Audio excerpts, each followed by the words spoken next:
నిజంగా ఫ్రెండ్స్, మనం ఉండే ఇల్లు చిన్నదైనా పెద్దదైనా రెంట్ ఇల్లైనా ఓన్ హౌస్ అయినా కూడా మనకి ఇంట్లో పూజ మందిరం అనేది ఎప్పుడు కూడా ప్రతిరోజు మార్నింగ్ చక్కగా దీపాలు పువ్వులతోటి కలకల్లాడుతూ ఉంటే ఆ రోజంతా కూడా మనకి ఇంట్లో ఎన్ని ఆర్థిక సమస్యలు ఉన్నా కూడా, ఎంత పని ఒత్తిడి ఉన్నా కూడా ఆ డే అంతా కూడా మనకు అసలు ఎలాంటి నెగిటివ్ అనేది అనిపించదండి.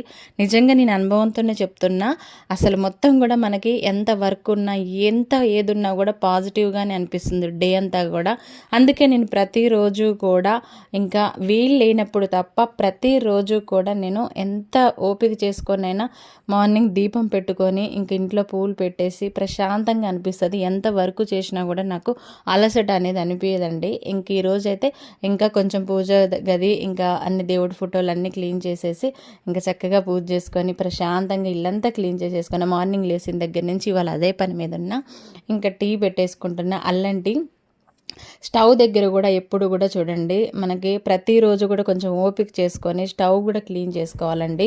తడి బట్ట వేయాల్సిందే ఖచ్చితంగా స్టవ్ కూడా. అలా క్లీన్ చేసుకొని కొంచెం బొట్టు పెట్టి వంట స్టార్ట్ చేస్తే అసలు గమనించారో లేదో ఆ మనసుకి ప్రశాంతతే వేరండి. మొత్తం కూడా డే అంతా పాజిటివ్గా అనిపిస్తుంది.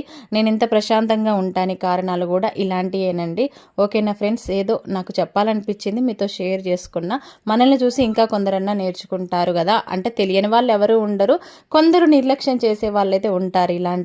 అలాంటి వాళ్ళ కోసం చెప్తే కొంచెమన్నా వాళ్ళు కూడా ట్రై చేస్తారు కదా అనే ఉద్దేశంతో వీడియో షేర్ చేయాల్సింది వచ్చింది. వీడియో నచ్చితే లైక్ చేయండి అబ్బా.